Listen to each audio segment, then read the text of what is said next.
see rolling on the banner, if you see it in the comments, it is a hot topic. Thank you all. And tonight, this is a hot topic. I am so excited. I need to adjust myself. I'm a little short, y'all. If you see it scrolling, yes, it is our hot topic tonight. Listen, I was talking to the hubby, and I guess he's been my PR from some time. He's been my branding coach. He's been, there. And he was like, babe, your hot topics are hot, but they ain't been so hot topic-ish. So I'm like, you know what? We were talking last night, and I was like, you know what? Yeah. And we got to talking about some things that, were on my mind and different topics or whatever. And so the topic of polygamy came up, and I was like, I want to talk about that topic tonight. So, I went and researched some things and started, thinking about it. So if you jumped on, hello, say hello, comment, say where you're from. Please share this. I hope you put the kiddos to bed, because we are going to dive into tonight's Hot Topic Tuesday. And we're going to just talk about it tonight. We're going to share. We're going to talk about tonight's hot topic this Tuesday. I hope you're not squeamish, because we are going to jump right in. I am going to share this as well. And I'm just excited about tonight's hot topic this Tuesday. And I thank you all for being a part of this. So, there have been a lot of things that I researched. Thank you, my honey, for sharing this. Daryl Badley, shout out to CW Radio and my honey, DB Jr.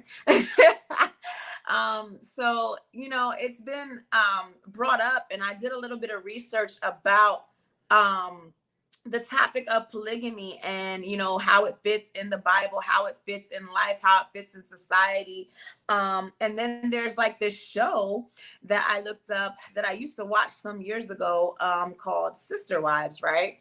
And so there's this guy in Utah, and it was very controversial. There's this guy in Utah that had like 6 or 7 different wives, and I looked into his life about how, he took care of each of these wives. And the sad commentary of him was, people looked down on him as to how he took care of his wives. And they kind of thought that the wives were into each other, which wasn't the case. So how this gentleman did his wives is each wife had their own house, and he, each wife was set up with her children, and they each had their own house. And he actually had like a wedding ceremony with each wife, and they were set up in their own house. But check this out. So it's not necessarily called polygamy in the Bible, but check this out. Like King David and some of the kings in the Bible, they actually had several wives, and it's not frowned upon. Now, the Bible never mentioned women having several husbands, because that's not the way it went. It never went that way. But there were husbands that had several wives. Now, the Bible does mention that, now a bishop is supposed to be the husband of one wife, and so is a deacon. They're supposed to be the husband of one wife. But when I dived in to the, how the structure of marriage was in the Bible day, David stood out to me because he had several wives. And then when I looked into the structure of polygamy, especially in the Mormon church, the men had several wives, and it wasn't frowned upon. It didn't really get frowned upon until we come into the Catholic religion, and then into the Pentecostal and the Christian religion. It got kind of frowned upon with women and men, having several spouses. And then the Bible specifically says that bishops and deacons are supposed to have one wife. But, it's just, I find it very interesting. So here's a little bit about tea about Miss Lady T. So here's a little bit of tea about Miss Lady T. So in my first marriage, and it will be in books and all that, I was human trafficked. And in the human trafficking world, polygamy and, relationships like that are very common. So in my first marriage, he was very into polygamous lifestyle. He was very into having several women in our relationship. But in looking at that, So my first husband, he was very into the Muslim culture where he loved that lifestyle where he could have, several women. He liked the garb, the Islam garb. He liked going to the masjid. He liked different things like that. So, okay. So one thing that I pulled that I like, and this is just, I like from the Islam culture, is that men are taught that if you take a wife, that you have to be able to take care of that wife. So if you have a wife, you're not allowed to marry. So a lot of people think, oh, I'm polygamous, I can have all the women I want, and it's about freedom. It's actually about control and self-control, because in the polygamous lifestyle, when you have said woman or said relationship, and a lot of people aren't going to like this topic, but it is Hot Topic Tuesday, so whatever, let's have some fun about this topic. So in this said lifestyle, as Islam is one that does believe in polygamy, so in the Islam culture, they believe in self-control and in the structure of the fact that if you take a wife, she already understands that she trusts her husband enough to that he is the breadwinner and that he is supposed to be able to take care of the wife. And should he decide to take a second wife, first of all, they go before their minister or their priest. They're not called ministers or priests in the Islam culture. However, they go to their spiritual leader. Once they go to their spiritual leader, the husband and wife, the first wife, then agrees with the husband that he is going to then take the next wife. Once he takes the next wife, they sit down and talk about the financials and how he's going to be able to financially supply all the needs of this next wife. It's not a willy-nilly decision. Once it's all decided, they decide on the family structure. They decide that he's going to take this next wife. And then he begins building a home for her. And then he then takes this next wife and they build their family. So, it's very, and I will put this disclaimer out there. I am saved, sanctified, Holy Ghost filled. Do not believe in polygamy. Do not believe in this lifestyle for myself. I just find it very interesting, and I find it as a hot topic because these are things that people don't like to talk about. So, in understanding these different cultures and these different mindsets, I commend these men that have the mindset of wanting to be able to provide. And before I came into this walk of life, I borrowed from the respect of the Islam culture, where I respected my first husband enough that he was going to provide. And so I commend that mindset as a husband who says, you know what, I'm going to provide for my wife. And I believe that King David in the Bible, he understood the provisions for his wives in order to be able to take on these wives and bringing it into my marriage. Now, I know that, with the mindset that my husband has, he's not going to take another wife. He loves me, but I trust the provider in him that he's going to take care of me and his children. But let's get back to the topic at hand, because I can get all lovey-dovey over my man all day. But listen, right? So, and talking about polygamy, I believe that it takes a very strong-minded, mature woman to be able to say, my husband can take another wife, because, in today's mindset in 2022, women, number one, can be very catty and very territorial. We're already created to be territorial. So I can just imagine the mindset that says that, I am going to be able to share finances or share time or share, interest with another female. Just thinking about the fact that when a husband divorces one wife in this time frame and marries another wife, that new wife has to share time with the stepchildren and share time with and getting to know him and taking on a new family structure. So, and then, if she's not mature enough, she kind of feels like she's being spread thin and, kind of feels like that maybe she can't, take on this new family, because his time is not all of her time. Because typically when a man and woman marry, it's just her and him. So it takes a special kind of person to be able to agree and come to an understanding with polygamy. I really feel like in today's time, of course, everyone probably knows about the sister wife situation with the show that happens, but, away from the cameras, what happens behind closed doors? How are these people getting along? And when I used to watch it back in like 2001, 2002, they used to have disagreements where, the husband would say, turn off the cameras. I don't want you all to get into my family lifestyle. Even when it was suggested that all the women sat down with him and he had to decide on a new wife, and some of them agreed, some of them didn't, and then, one wife had a business and the other wives did other things, and one wife bought certain things for her children and the other wives felt some type of way because her children were disciplined a different way or spoiled a certain way. It's so many different parts, so many different moving parts, and I can only imagine how that worked. Please, y'all, comment, give me your thought process, give me what you think about this topic, because I find it very complex. It's more, I believe that it's more than what the eye sees on the outside looking in, to what really goes on in these type of relationships and in these type of situations. As my hot topic piece, here's a little bit more tea. I was in it for a short period of time, but it didn't. Thank you so much for saying it's an awesome show. I appreciate that. I really didn't, me being the giving, loving, submissive woman that, I know how to be.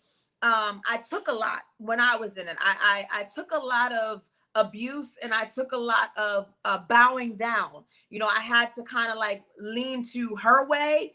I kind of had to like accept what she wanted. And this was years ago. This was before, I pastored, before I stepped into Miss Lady Tweet role. I took a lot. So I can only imagine in 2022 how, a millennial would accept that, because we like things how we like them, when we like them, the way we like them to be. And I can only imagine, how people would be receptive to the thought process, because to be honest, it may not be received so well. It may not be received so well. It may not be something that, a lot of people are open to. And I personally, with my thought process now, it's a no-go. It's definitely a no-go. But to be perfectly honest, I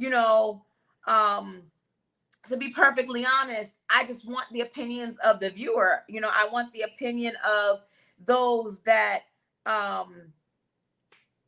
view this. Like, I want the opinion, like, what would you feel about this? There's a Muslim, I have a Muslim friend on Facebook who had mentioned, because she's Muslim and that's what they subscribe to, that she trusted Allah, who she, obviously worships, that Allah would give her husband the wisdom and knowledge to be able to take care of her, that Allah would give her husband wisdom and understanding to bring her the husband that would be able to agree with her spirit, that would be able to agree with how she does things. So my question and my understanding, my question and my thought process is, what would your thought process towards this topic be? For me, it's a definite no-go. For me, it's Jesus and him crucified. The bishop is to be a husband of one wife, the deacon, because my daddy's a deacon and my husband's a bishop. So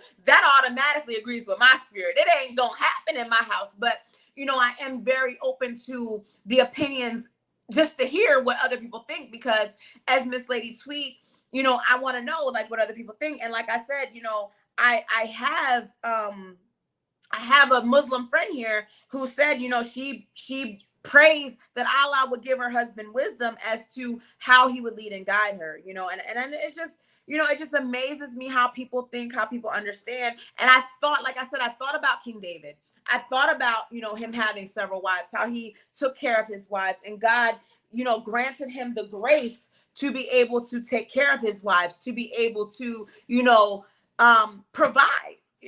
For me, it's all about providing. It's all about, as a husband, the husband is the head of his house and he's the provider. He makes provision to make sure that his wives are fed, taken care of. And then after he provides for his wives, he provides for his children and, make sure that everything runs properly for those that he's taking care of. So that's my thought process, just making sure that everyone is taken care of because the husband is a provider. I think we've gotten it all twisted in today's time where we've got these, women who think that they are so, manly.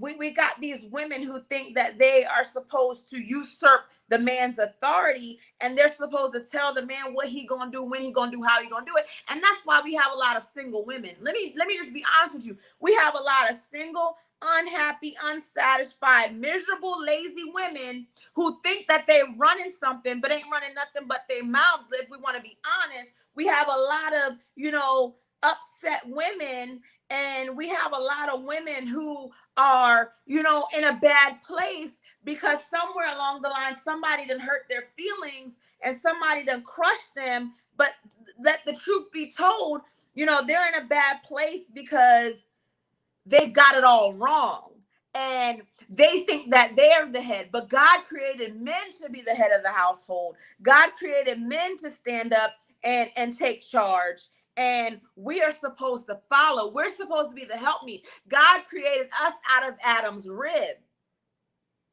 And we're supposed to support him. We're supposed to lift him up. My husband made this joke. Well, he wasn't joking. When we first got together, we were actually having heated ministry, right? Hey, Aisha. Thanks for watching. We were actually having heated ministry, and we were kind of like arguing. Yeah. And he told me, he said, babe, why don't you just rub my head and love me? And now we can laugh about it, right? But he was telling the God honest truth. Because I was running my mouth. We were living in Virginia at the time. I was running my little funky mouth because New Jersey attitude came out. We're still talking about the topic of polygamy because, when you get a lot of women in the room, they catty. And they got a whole lot of stuff to say. And I was running my little mouth and I thought I knew what I was talking about. He said, babe, why don't you just rub my head and love me? And at that point, laughter just erupted because my baby is bald-headed and sexy. And I just couldn't help but laugh at what he said. But he was absolutely correct. We are the helpmeet. We're supposed to just, when they've had a long day, rub their head and love on them. So I can just imagine King David with all his wives and all their different personalities and him being the provider that he is, just needing one of them or two of them or three of them once he came out of battle. And once him being the provider that he is, just needing the affection. And at that time, it was customary for men to have several wives. Now, you try to go to the courthouse and marry 2 or 3 women, now they're going to turn you away because we've got some laws in place that's just not happening in America. But I just wanted y'all opinion. Because, I think in the show, my sister wives or whatever, I think in the show, one of them is legally married to him through the courthouse. And then they did like ceremonies, commitment ceremonies for the rest of the wives. For me, I don't think I would have been able to do that because, can't no other woman love my husband like I can. Can't no other a woman love on my husband and appreciate him like I can. Because God created him for me and God created me for him. And you know what? I just, I feel like too many women in one space sometimes. It gets a lot. It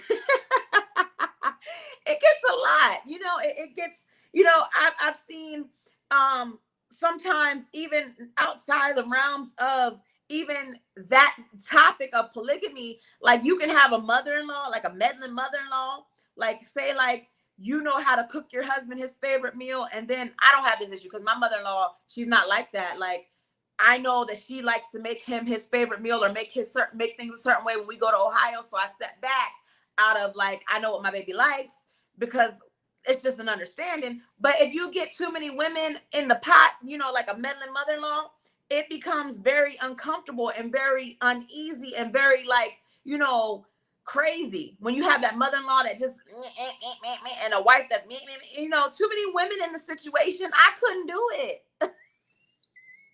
Listen, y'all, I cracked myself up. We're gonna have fun tonight. Y'all can comment. Please feel free to comment and say what you will, because I am finding this to be so funny. Like, I'm finding this to be hilarious. I'm having fun with y'all tonight on this Hot Topic Tuesday. Listen, I want to hear y'all opinions about the topic matter. I want to hear what y'all have to say.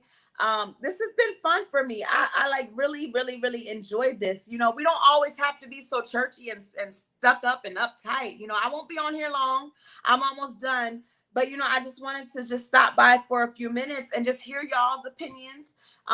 You know, because it just, my honey is so crazy. But yes, you know, it just, when you get too many people in one spot anyway, too many Indians can't be the chief as it is. So when you get too many people in one spot, you know, just having too many opinions, it's already crazy. And I just wanted to just say, like, you know, men are the head. I don't care who don't like it. You know, men are the head of the household, point blank, period. And listen, we are not always going to agree. Me and my husband, we don't always agree. There's going to be some stuff that he's going to say that I don't like, just like there's going to be some stuff that I say that he's not going to like. But at the end of the day, we can come together and agree to disagree. It's okay. And I think that a lot of times, and I'm going to post this comment or this topic in the marriage group that we have, I think a lot of times people, you know, they come together and they decide, hey, you know what?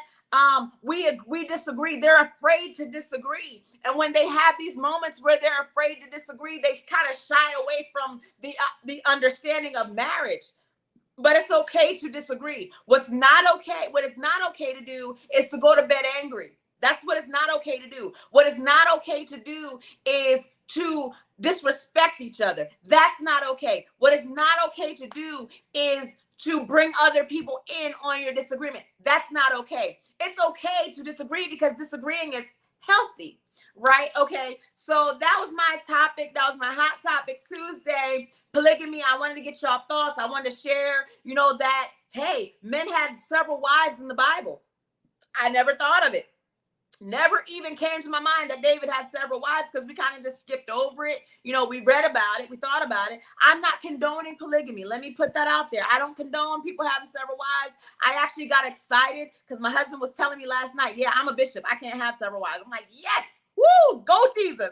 I thank you, because that's not something that I ever wanted to introduce into my home, because in my first marriage, my husband was like off his everything and wanted to introduce that, and it tore up our home. And I'm just grateful for the deliverance that God has brought. Hallelujah.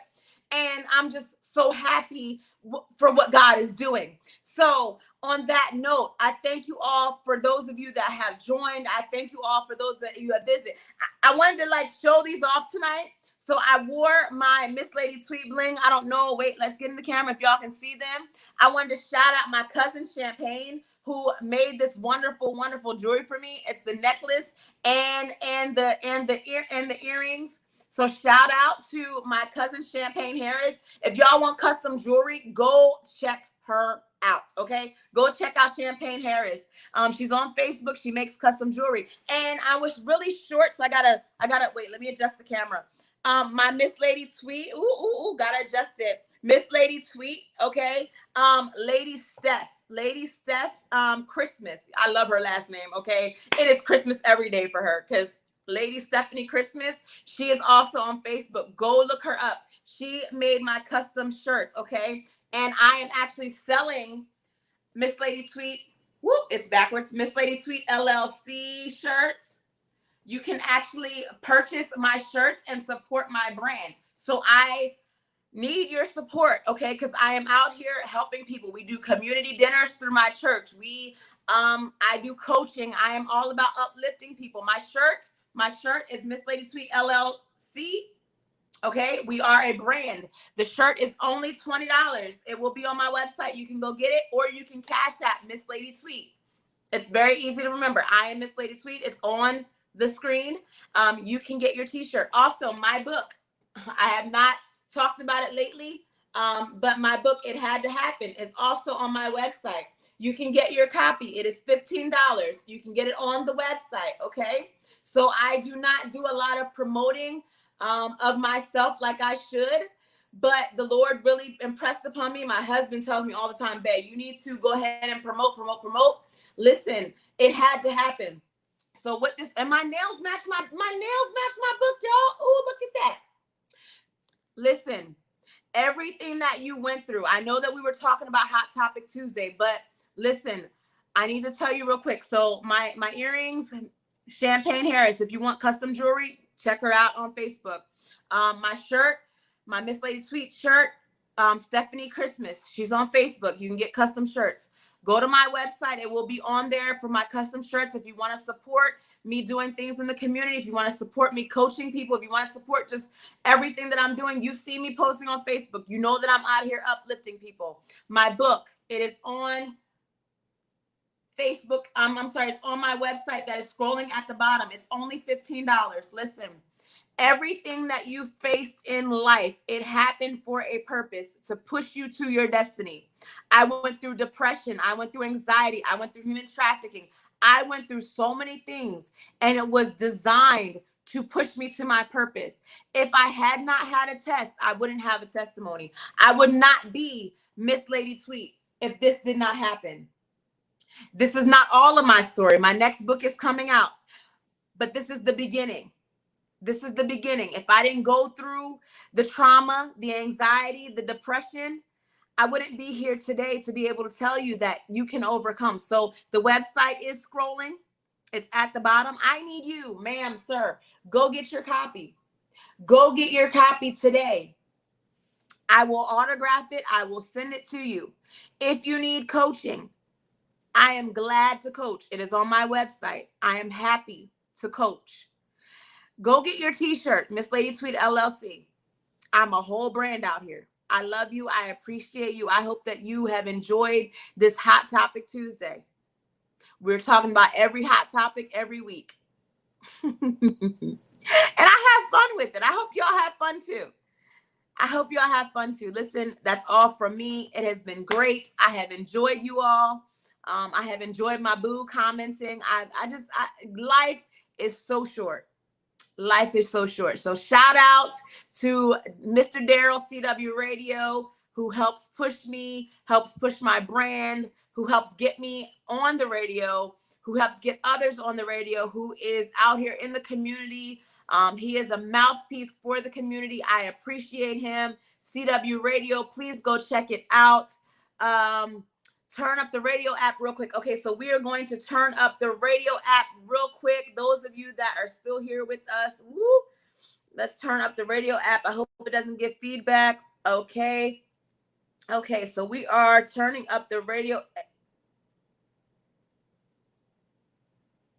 All right, here we go.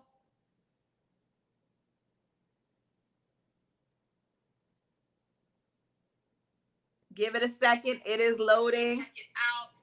Oh, I'm on the radio, y'all. Okay, so we are going to turn up the radio. So I am on the radio. I am on the radio. So those of you that do not have CW Radio app, you need to download the app. I was actually on the radio. I am so excited. CWradio.net. Go download the app. Go download it. So those of you, my honey is about to make me cry. Those of you, it's always good to be connected to greatness. I need you to go download the app. Those of you that are not following CW Radio, he is a mouthpiece to the community. He is pumping everyone that needs a mouthpiece, everyone that needs support, everyone that has been working in the vineyard of ministry or just trying to push positivity. CW Radio is the mouthpiece. And my apostle Regina Taylor, she has been doing this for years. She just signed today with the radio station. I am excited. So please download the app. Shout out again to Champagne Harris. Shout out again to Stephanie Christmas. Shout out again to CW Radio. I am wearing these brand pushers tonight because we're not islands. Those of you that watch me on my lives, those of you that are a part of us, we are not islands. We are not in this alone. We are not doing this by ourselves. And those of you that want to be encouraged, join me tomorrow morning. We'll be on at 7 o'clock. My kids start school tomorrow, but we'll be on at 7 o'clock in the morning. I promise you will be. Go get your copy if it had to happen. That's it for me. I love you all. Shalom.